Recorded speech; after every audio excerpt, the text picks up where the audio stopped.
যে আপনারা আল্লামা সাঈদী রহমতুল্লাহ আলাইহির আত্মার মাগফিরাত কামনায় মাহফিল করতেছেন, চিনেন ওনাকে? চিনেন আপনারা? কি হিসাবে চিনেন বলেন তো? কি হিসাবে? শুধু কোরআনের পাখি। কোরআনের পাখি এটা সহজ পরিচয়, কোরআনের পাখি সহজ পরিচয়, কিন্তু উনি ইস্তেকামতের সাথে থেকেছেন জীবনের শেষ মুহূর্ত পর্যন্ত। আমাদের জানা মতে এটা হলো কঠিন পরিচয়। আমি যখন 2013 সালে কারাগারে গিয়েছি, তখনও তিনি কারাগারে, তখন ওনার সম্পর্কে বিস্তারিত ডিটেলস শুনেছি যে কি কি লোভ লালসা ওনাকে দেওয়া হয়েছিল।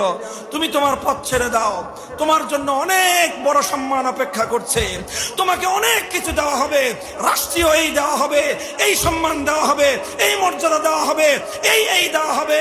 সব লোভ লালসাকে তিনি দুপায়ে ধরেছেন, লোভ লালসাকে তিনি কবর রচনা করেছেন, ইস্তেকামতের সাথে ঈমানের পথে ছিলেন।